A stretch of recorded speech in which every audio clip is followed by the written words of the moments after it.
Hi D1, happy Tuesday. It is election day, November 3rd. So let's go ahead, let's talk about what our jobs are for today. So it is Tuesday, again, November 3rd.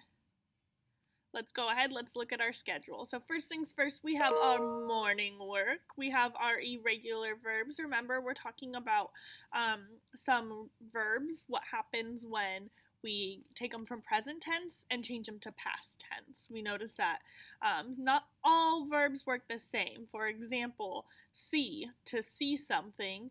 I see her over there, but when we change it to past tense, we don't say I seed her yesterday. No, I saw her yesterday. So keep that in mind. Here we have another video, a different video, because I had some friends saying that they were having trouble with the video yesterday. So definitely watch this new video. It's going to give you a little bit more information. So go ahead, and I know I had friends saying that they were having a hard time with it. You just have to kind of click it a couple of times, wait till the cursor changes, but I'll go ahead and I'll leave another comment on your slide so that way you guys can access the video easily. Then you're going to see on slide number 2, this is your job for the day.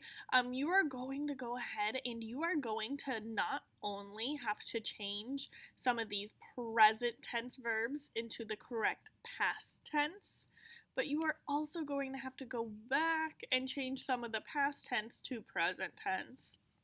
So go ahead, you're going to fill that out. As you can see right here, you have an example. So make, when we turn it to past tense, it becomes made. Tell becomes told. Remember, it's not going to be telled or migged or sleeved, drived, right? No, that's not how our irregular verbs work, so you need to make sure that you're keeping that in mind as you're going through and answering those questions. Then we have our Top 10 Tuesday journal. For today's Top 10 Tuesday, you are making a top 10 list of your favorite things that belong to you. So it could be a shirt, like maybe you have like a favorite t-shirt, maybe you have a favorite accessory, maybe you have a favorite toy, a favorite anything really, stuffy, so just the top 10 list of things that are your favorite that belongs to you. And then this is the most important part, your number one choice. You need 5 to 6 sentences explaining why it's your favorite. I was looking at the journals, not from this past week, but the week before, where you had to write a top 10 list of your favorite superheroes or superpowers, and I had some friends that just gave me a top 10 list. That is not the job. The job is to give me a top 10 list and then give me 5 to 6 sentences about your number one choice. So I had a lot of friends that didn't get 100% on their journal just because they didn't explain to me their number one choice. So remember that when you are doing this job.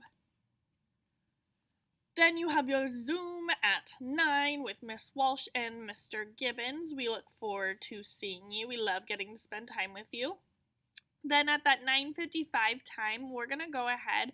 We are going to send you guys off to PE. We are going to be doing your PE Zoom. You click the boy who is stretching over in the corner.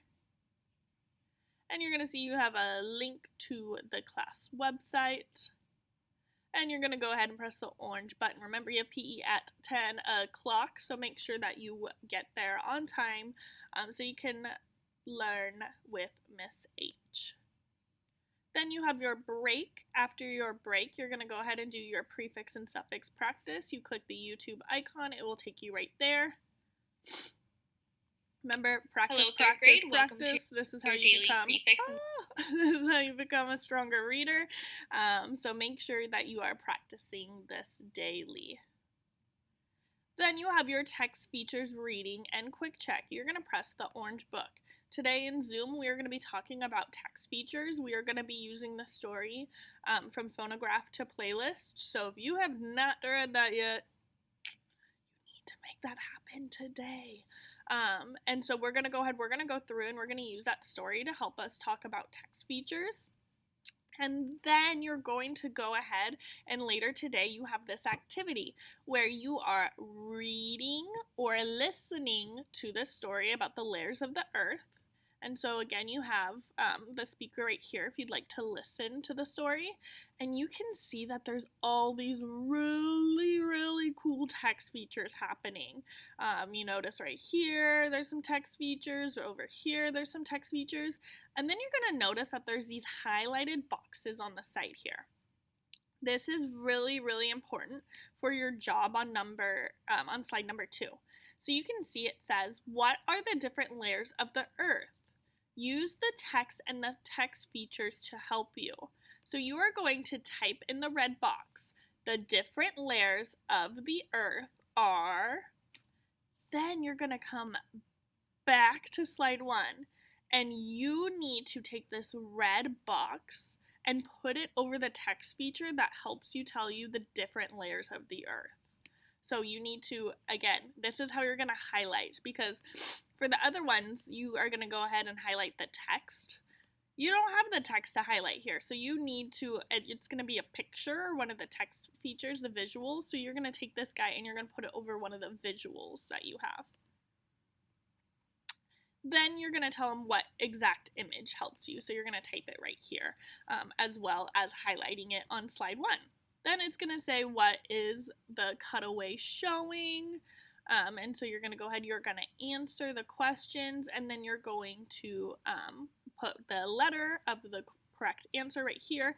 And you're going to go back and you're going to highlight in orange what it is showing you. And you're just going to go through and answer. For questions involving red, yellow, and blue, they already give you the information to highlight, so you don't need to highlight any of the text.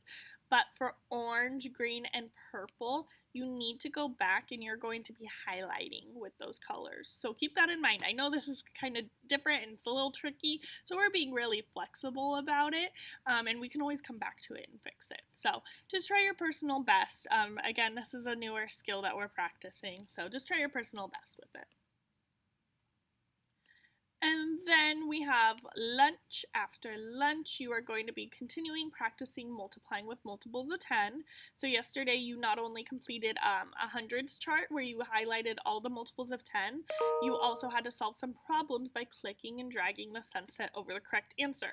Today, you are going to be doing the same activity as yesterday, where you're clicking and dragging the sunset. So you're not worrying about a hundreds chart for today, but you are going to be practicing by clicking and dragging the sunset.